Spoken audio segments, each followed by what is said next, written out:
So very true. So this book, Amazing Ayodhya, I have gone through the book and there are quite a few interesting topics, but couple of things which I want to do is start with corrections.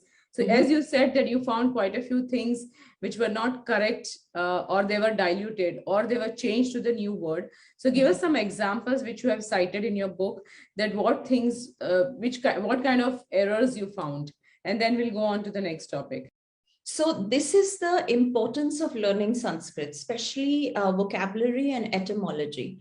All of Sanskrit poetry is divided in chand. Now, chand is the meter, you know, how the meter is organized. So even Valmiki Ramayana is written in a particular chand.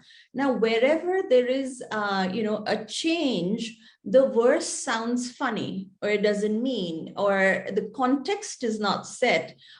So when I was doing my research, and of course, I would point out, that this is not okay. And I would consult with my teacher that, there is some problem here. And of course, he's way advanced than I am. So, he would guide me and tell me what the problem was.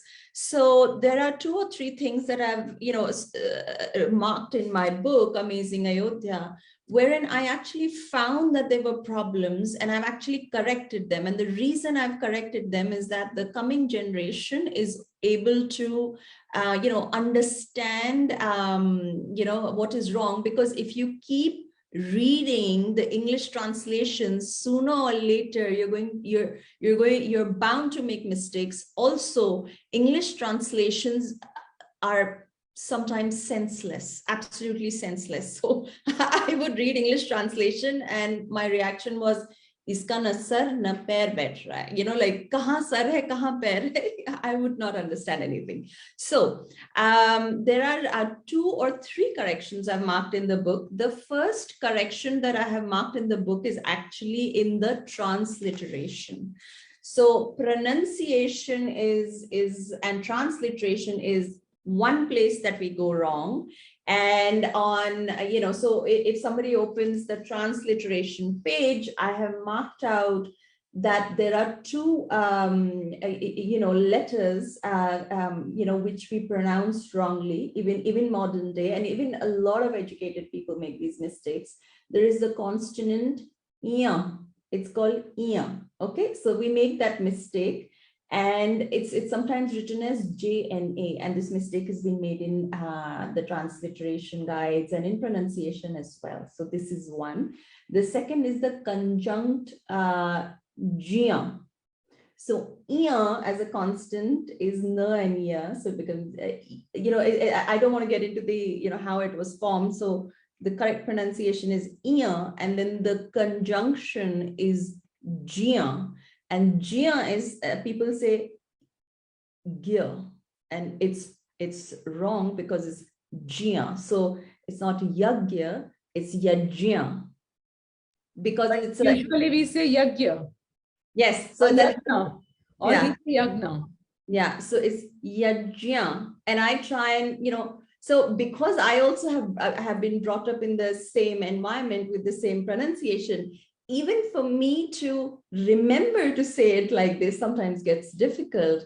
And I've written, why is this jia and not gia? Because it's a conjunction. So if anybody wants, they can take a look at the transliteration guide, especially if, they're more fluent in English. So for example, I studied in convents and, there was a lot of emphasis. We didn't have a choice. We had to study in English.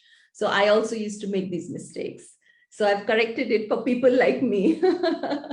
Okay. And, in fact, I have written the whole translations for, people like me who would learn and read in English. And because at a very young age, I left India, my exposure to Hindi was only till I was like a young girl. And I would keep making mistakes and, in pronunciation. I still do, by the way. My pronunciation still suffers in Hindi and Sanskrit. So I did it so that at least there's a written record of correct pronunciations and how to do that. So that's one that I wanted to point out. Then there are some deliberate errors. So these deliberate errors are done to put in a particular thought.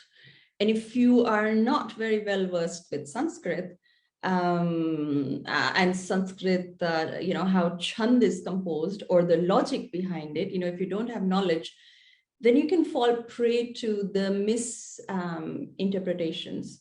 I wouldn't call them misinterpretations, they are insertions. So, for example, let's go to in my book, and I thought it was my duty to point these and correct them so that anybody who reads this is not fooled. And I have explained the reasons for these insertions, why these insertions are wrong. I don't know what was the intention of doing it, but I've pointed them out. So if we take a look at page 49 of my book, and in this I'm discussing about the how many kings were under Raja Dashrath, Maharaj Dashrath. And so we discuss the vastness of Kosla's dominion. And in vastness of Kosla's dominion, in the English rendition, which you find online, it says, Prachina Sindhu Savira Saurashtra Dakshin Pataha. Okay, so Dakshin is south, so south ki path pe. और ये kingdoms के नाम हैं जो these are the kingdoms that come under the reign of Maharaja Dashrath, right? Now there was something wrong with this shlok, and I said Prachina cannot be under the dominion of Raja Dashrath because Prachina in Sanskrit also means ancient and past. I said Ayodhya is the most ancient. It means ancient and past and also Eastern, right? I said Ayodhya is the oldest, according to Valmiki Ramayana itself. So it is itself Prachina, and so it's no point telling him that, this is again, repeating himself. It's like I'm saying I'm the lord of my own home. Doesn't make sense. Do you understand what I'm saying? So I said, this doesn't make sense. And then if, let's say, the meaning is not the most ancient, then the meaning goes to Eastern, and towards the East was Videh, Mithila. So it cannot be under Raja, Dashrath's dominion because he married his son there. So automatically then they are like friendly countries. So he cannot say this is under my dominion. They're not. And so then, I found this mistake. I went to my teacher and we then explored. He said, this is wrong and it should be something else. And then I looked up Gita Press, Valmiki Ramayana, which, is very authentic when it comes to the Sanskrit verses. They haven't messed with the Sanskrit verses. So lo and behold, the Prachina is actually Dravida. So Dravidaha Sindhu Saviraha Saurashtra Dakshin Pataha. So Dravida has been deleted and Prachina has been added. But here people talk about North and South version as well. So that is another very misinterpretation or manipulation where people say that it is, South version is different. But I don't think our scriptures were different at least 1,000 years back from North to South, isn't it? Yeah, no, it wasn't. So this is modern day mischief. This is, and especially, the whole Dravid and Aryan battle that, this is the wedge that they are putting. There is no Dravid, there is no Aryan, it was just one. And Hindus did not see it like that. During the time of Bhagwan Ram, it was all under Ram's dominion, and so the original is actually Dravida. And why Dravida? Because it comes on the way to the ocean. The ocean is also under Bhagwan Ram's dominion because Sagar is a forefather of Bhagwan Ram, and his 60,000 sons, according to Itihas, are the ones who expanded the ocean. That is why the ocean is called Sagar in Sanskrit, right? So that also belongs to Ram. So everything on the southern part belongs to Ram or is under the dominion of Ram, and this is repeated. So I have actually written the whole thing and given enough proof from the Valmiki Ramayana for people to understand. And this people can read in how many kings were under Dashrath's dominion. So this is a bit of mischief that I found, and then very conveniently they say, oh, this is the southern recession of the southern version. No, there's no southern version. There's just one version, and people have inserted things, deleted things, so that it makes it is convenient for their current political or current thought processes, if they want to push an agenda. Sometimes this is my assumption that this has been done because the words that I found were the ones I pointed. Now there are some genuine mistakes, and these genuine mistakes come from typesetting or the person who's reading it. So what is this genuine mistake that I've pointed out? So on page 126 of my book, I have mentioned about this. And this is in the shape and structure of residences. So this is about the Vimans that I am discussing. And in this, I have pointed out, the Nighantu. So in earlier times, the way they used to write Sanskrit was slightly different. And, one who doesn't understand the script very well can make a mistake. So, either a printing mistake, and this is a mistake. So either this is a printing mistake or the person who's reading it hasn't read well. And so the mistake is Vimano Stri Devyane Sapta Bhumau Cha Sadmani Iti Nighantuha. Okay.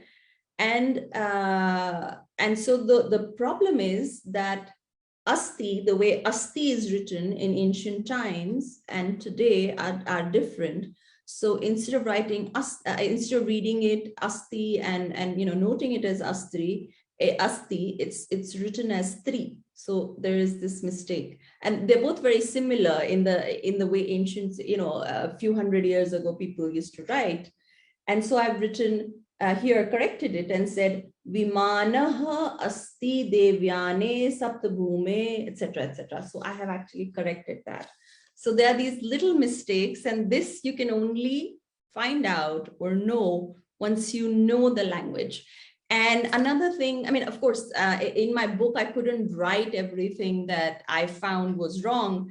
There's also context. So for example, the word parshav. So you have to understand what the context is. Parshav actually means to the side, but in certain contexts it means at the back side. So backside is also a side, right? So one has to know the context. So these are little errors people make. So when I was decoding, so I have a video on decoding the golden deer of the Valmiki Ramayana, and it wasn't golden.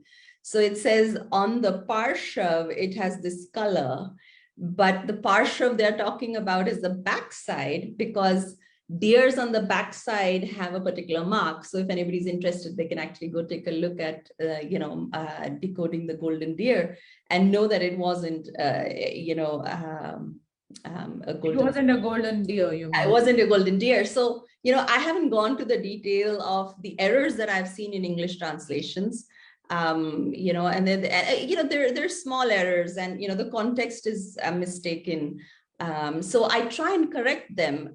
So my thing is that I have learned, let's say, X amount of Sanskrit, and the way I discuss and the way I write is that anybody, so anybody who's reading it can also know that this was wrong, and so Nina has corrected it. I can only write to the extent and explain to the extent of my knowledge, and my idea is that I share it with everybody. Why not? Yeah. Because otherwise, what are efforts, and we cannot wait for that particular right time when you know everything and then you start doing. It doesn't work. While growing, while learning, you have to start sharing.